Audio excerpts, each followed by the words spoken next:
നമസ്കാരം. ലക്ഷക്കണക്കിന് പാവപ്പെട്ട ഉദ്യോഗാർത്ഥികൾ പകലും രാത്രിയും ഇരുന്ന് പഠിച്ചെഴുതുന്ന PSC പരീക്ഷകളെ അപ്പാടെ അട്ടിമറിച്ച് തങ്ങളുടെ സ്വന്തക്കാർക്ക് മാത്രം ജോലി നൽകിയ മുൻ ഇടതുപക്ഷ സർക്കാരിന്റെ കൊടും ക്രൂരതകൾക്കെതിരെ പുതിയ UDF സർക്കാർ കടുത്ത നടപടികളിലേക്ക് കടന്നിരിക്കുകയാണ്. PSC പരീക്ഷാ ക്രമക്കേടുമായി ബന്ധപ്പെട്ട് ക്രൈംബ്രാഞ്ച് IG അജിത ബീഗത്തിന്റെ നേതൃത്വത്തിലുള്ള പ്രത്യേക അന്വേഷണ സംഘം ഇന്ന് ഔദ്യോഗികമായി അന്വേഷണം ആരംഭിക്കുമ്പോൾ കേരളത്തിൽ നിന്നും ഒഴുകിയെത്തുന്നത് നൂറുകണക്കിന് പരാതികളാണ്.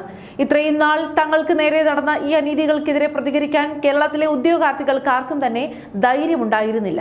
അല്ലെങ്കിൽ മുൻ ഭരണാധികാരികളുടെ മുന്നിൽ തങ്ങളുടെ പരാതികൾ പരിഗണിക്കപ്പെടില്ലെന്ന് ഉറപ്പുള്ളതുകൊണ്ടാണ് അവരാരും പ്രതികരിക്കാതിരുന്നത്. എന്നാൽ ഭരണം മാറി പുതിയ സർക്കാർ അധികാരത്തിൽ വന്നതോടെ ഉദ്യോഗാർത്ഥികൾക്ക് നീതി ലഭിക്കുമെന്ന ഉറച്ച പ്രതീക്ഷ വന്നിരിക്കുകയാണ്. അടുത്തിടെ ഉയർന്ന അതീവ ഗുരുതരമായ പരാതികളെ കുറിച്ചാണ് ക്രൈംബ്രാഞ്ച് സംഘം ആദ്യഘട്ടത്തിൽ അന്വേഷിക്കുന്നത്. നിലവിൽ കോടതികളുടെ പരിഗണനയിലുള്ള പരാതികൾ ഈ ഘട്ടത്തിൽ പരിഗണിക്കില്ല. പ്ലാനിംഗ് ബോർഡ് ചീഫ് തസ്തികയിലേക്കുള്ള പരീക്ഷ, DYSP സ്പെഷ്യൽ റിക്രൂട്ട്മെന്റ്, KS തുടങ്ങിയ അടിയന്തരമായി അന്വേഷിക്കേണ്ട പരീക്ഷകളുടെ ഒരു നീണ്ട പട്ടിക തന്നെ പ്രത്യേക അന്വേഷണ സംഘം ഇപ്പോൾ തയ്യാറാക്കിയിട്ടുണ്ട്.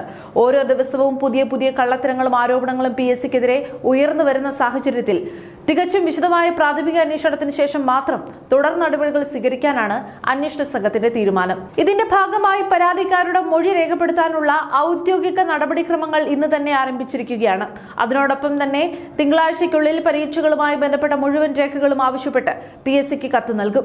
പരീക്ഷയുമായും വിവാദ നിയമനങ്ങളുമായി ബന്ധപ്പെട്ട എല്ലാ വിവരങ്ങളും ഫയലുകളും അടിയന്തരമായി കൈമാറണമെന്ന് ക്രൈംബ്രാഞ്ച് ആവശ്യപ്പെടും. പരാതിക്കാരുടെ മൊഴിയും PSC നൽകുന്ന ഔദ്യോഗിക രേഖകളും വിശദമായി പരിശോധിച്ച് ഏതെങ്കിലും തരത്തിലുണ്ടായ ക്രമക്കേടോ അട്ടിമറിയോ നടന്നുവെന്ന് ബോധ്യപ്പെടുന്ന സാഹചര്യത്തിൽ നേരിട്ട് FIR രജിസ്റ്റർ ചെയ്ത് അറസ്റ്റ് ഉൾപ്പെടെയുള്ള തുടർ നടപടികളിലേക്ക് പോകുമെന്നാണ് ക്രൈംബ്രാഞ്ച് സംഘം വ്യക്തമാക്കുന്നത്. PSC പരീക്ഷകളുടെ വിശ്വാസ്യത തകർത്ത അഴിമതിക്കാരായ ഉന്നതർ തന്നെയാണ് ഇതിലൂടെ വലയിലാവാൻ പോകുന്നത്. ഇതോടൊപ്പം തന്നെ മറ്റൊരു പ്രഖ്യാപനവുമായി പുതിയ സർക്കാർ മുന്നോട്ട് പോവുകയാണ്.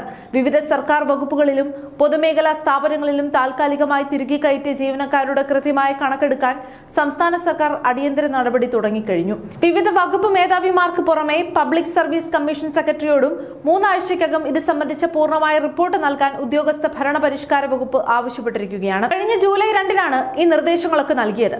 അതുകൊണ്ട് തന്നെ മുഴുവൻ വകുപ്പ് മേധാവികളും തങ്ങളുടെ കീഴിലുള്ള താൽക്കാലികമായ ആൾക്കാരുടെ കൃത്യമായ റിപ്പോർട്ട് സർക്കാരിന് നൽകേണ്ടി വരും. കരാർ, ദിവസവേതനം, എംപ്ലോയ്മെന്റ് എക്സ്ചേഞ്ച് എങ്ങനെ വിവിധ വഴിവിട്ട തസ്തികകളിൽ നിയമിച്ചവരുടെ എണ്ണമാണ് അതത് വകുപ്പ് മേധാവികൾ അറിയിക്കേണ്ടത്. ഉദ്യോഗസ്ഥന്റെ പേരും തസ്തികയും നിയമന രീതിയും നിയമന ഉത്തരവും നമ്പറും തീയതിയും ജോലിയിൽ പ്രവേശിച്ച തീയതികളും അടങ്ങിയ വിശദമായ റിപ്പോർട്ടാണ് സർക്കാർ ആവശ്യപ്പെട്ടിരിക്കുന്നത്. കഴിഞ്ഞ 1ഉം 2ഉം LDF സർക്കാരുകളുടെ കാലത്ത് യോഗ്യതയുള്ളവരെ പുറത്തു നിർത്തി നിയമവിരുദ്ധമായി നിയമിച്ച ആയിരക്കണക്കിന് ആളുകളാണ് ഇപ്പോഴും സർവീസിൽ സുഖമായി തുടരുന്നത്.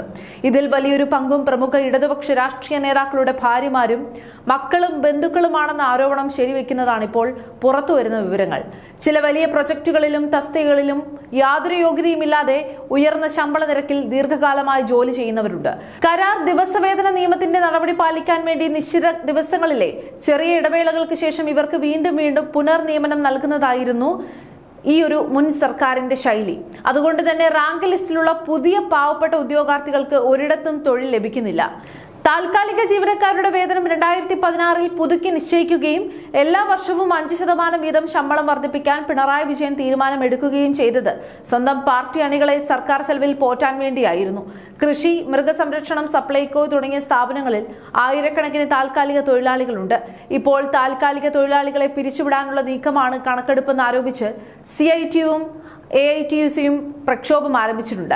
സ്വന്തം പാർട്ടിക്കാരുടെ പിൻവാതിൽ നിയമനങ്ങൾ റദ്ദാക്കുമോ എന്ന ഭയമാണ് ഈ ഒരു സമരത്തിന് പിന്നിൽ. അഴിമതിയും പിൻവാതിൽ നിയമനങ്ങളും പൂർണ്ണമായും തുടച്ചു നീക്കി യോഗ്യതയുള്ള പാവപ്പെട്ട ഉദ്യോഗാർത്ഥികൾക്ക് നീതി ഉറപ്പാക്കുന്ന നിലപാട് സർക്കാർ ഇനി സ്വീകരിക്കേണ്ടിയിരിക്കുന്നു.